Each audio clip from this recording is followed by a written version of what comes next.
I could have stopped him. I could have stopped him. It's me. It's me. Definitely my fault. Pro Box TV on behalf of his fighter, seeking to overturn the result in the ring.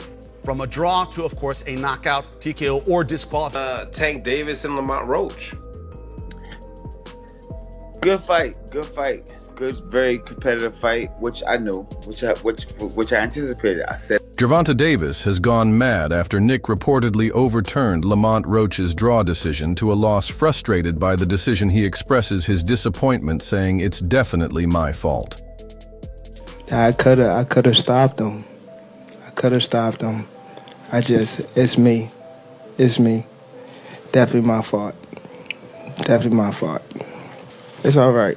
You know what I mean? You live and you learn. I definitely could have. That was on me too. That was on me for sure. Because I ain't pick it up when I supposed to pick it up. And I could have definitely did more. Definitely did more.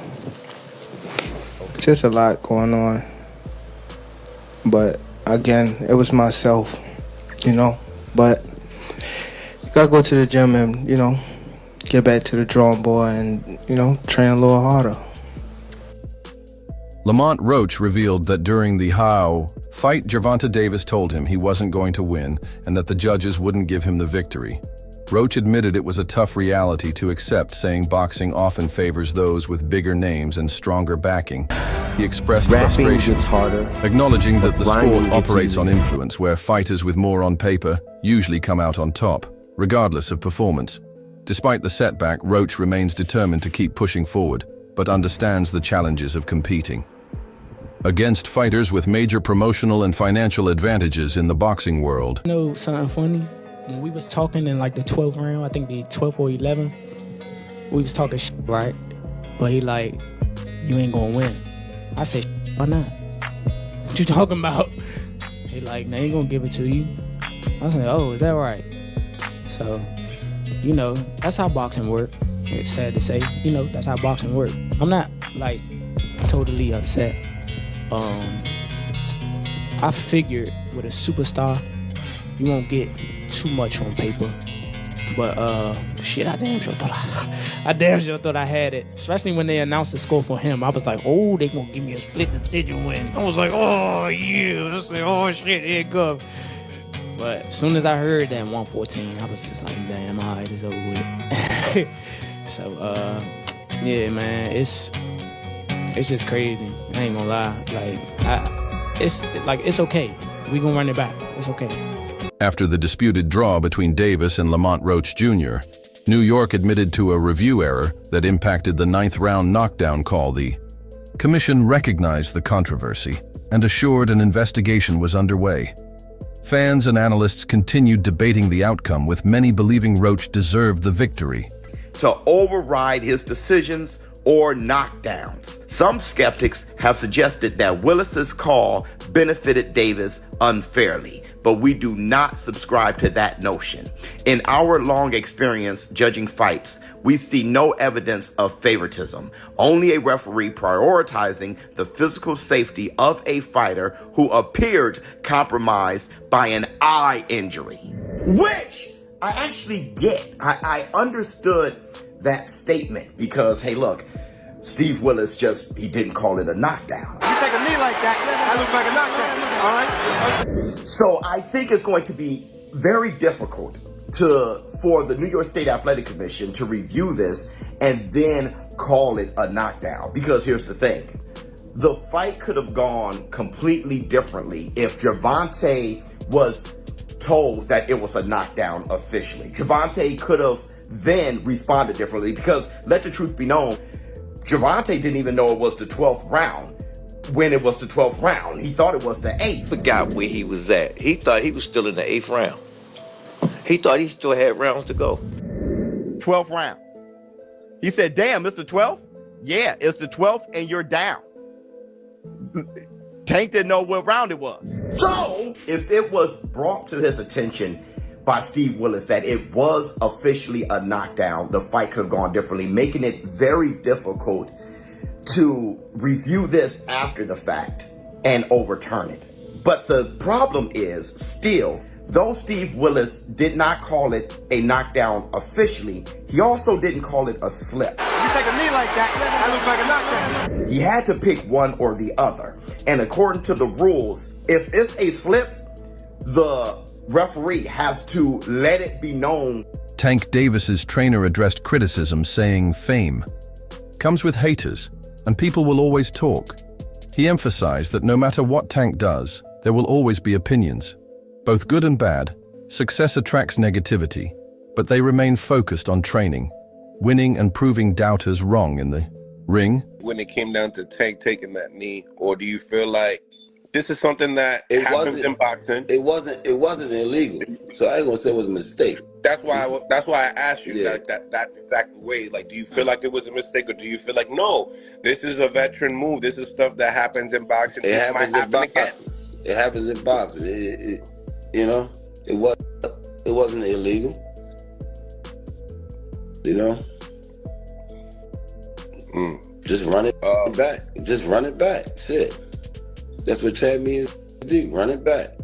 Carry that shit like men. Run it back. Let's talking about that running back, the big rematch. In the bout between Tank Davis and Lamont Roach Jr., many of observers noted that Roach's strategy seemed to mirror Davis's approach, resulting in a fight where neither boxer distinctly outperformed the other throughout the match. Both fighters exhibited similar tactics. Back into the game and they know rap will never be the same. This lack of differentiation made it challenging for judges and fans alike to discern a clear winner, ultimately culminating in a majority draw. You got to beat the champ to take his belt. It's not okay to fight him to an even fight. It's not okay to have do slightly better than him on some people's opinion. If that man's the champion, you got to go out there and you got to go get that belt. That is what many people say. Now, they're very selective with it. When it's their fighter that is playing great defense and slipping punches and winning fights, they don't mind.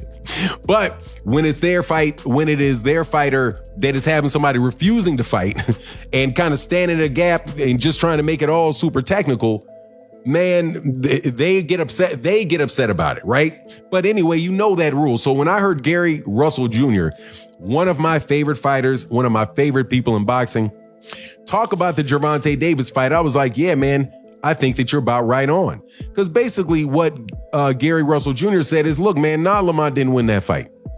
Lamont didn't win that fight because Lamont didn't do enough to go get the belt from the champion. And I think he's 100%, and I think that he's 100% correct. Personally, I had Gervonta Davis up a round. Because whenever you have rounds where nobody's doing anything, I'm not just going to do what most people do, and especially people that don't like Gervonta Davis, which is just give the round to the other guy because Gervonta Davis didn't manage to knock him out that round. Okay, so this is Gary Russell Jr. clearly saying, man, no, I don't think Lamont Roach won that fight. You also had Al Bernstein, and Al Bernstein, I'm telling you, is a very, very straight, fair guy. Who I don't know if he was on that call, but he used to work with Showtime. I don't know if he was on there. I don't recall if I heard him. I think it was Rolly Ronaldo that was calling it. But Al Bernstein, who was a very, very objective person, said, hey, look, no, sorry to break it to you, but Gervonta Davis won that fight. Yeah, Lamont Roach put up a really good fight, but Lamont Roach was not dynamic. He did not do anything to really separate himself from Gervonta Davis. He just kept it equal. He just tried to keep it evenly. Renowned welterweight boxer Jiren Boots, Andis weighed in on the Davis versus Roach fight, highlighting that many overlooked Davis's dominance in the initial rounds. Andis pointed out that Davis set the pace early on, showcasing his offensive prowess and controlling the ring. In contrast, Roach struggled to mount a significant offense during these rounds, often finding himself on the defensive, and analysis suggests that while the fight appeared balanced in later rounds, Davis's early performance should have been a critical factor in determining the outcome. Of the whole knee, what'd you think of the fight? It was a great fight, I had it 7-5 Tank, or you can make it a draw, but I feel like Lamont, he did good. He did a great job, actually. I just don't think he did enough to pull it off.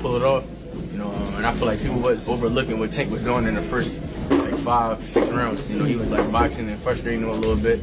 You know, but Lamont, like I said before, Lamont did a great job, you know.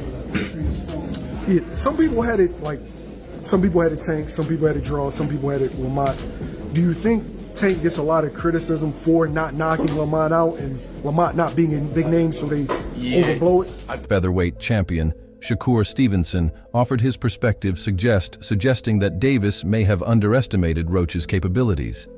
Stevenson observed that Davis appeared complacent at times, possibly due to a lack of recognition of Roach's skill level. This underestimation allowed Roach to capitalize on opportunities, leading Stevenson to assert that Roach deserved the victory. Stevenson's comments highlight the importance of acknowledging an opponent's strengths to avoid unexpected challenges in the ring. Because I feel as though Tank didn't understand or realize how good Lamont was, so he kind of was sleeping on him, and I felt as though Lamont was catching him when he was unexpected. So he'll throw, and he's not used to certain shit coming back, and when shit started coming back, it kind of like caught him by surprise. You think he got hurt in the fight? Hell yeah, for sure. Matter of fact, it was a part of the fight where Tank threw a left hand, he caught Lamont, and Lamont, as he was throwing his left hand, he kind of got hit, but he threw right back. He wobbled Tank. And, Tank felt his power. The New York State Athletic Commission initiated a review of the fight, citing potential technical issues that may have affected the official ruling on a pivotal moment when Davis took a knee. The production team's failure to provide clear footage hindered the referee's ability to make an informed decision during the match. They had AOL dial-up at the Barclays Centers. Yeah, obviously. Yeah. I mean, this story gets crazier and crazier by the minute. And I remember when it transpired, and we were talking about it. Yeah. And nobody was bringing up the fact, and I think if we were the only people that actually brought up the fact that they actually reviewed it. They actually reviewed it after the round. Yeah. And stated that it wasn't a knockdown. Yeah. So it started, and maybe there was some misinformation, but that's what it was said. That's what they were told. That's what the commentators were told, that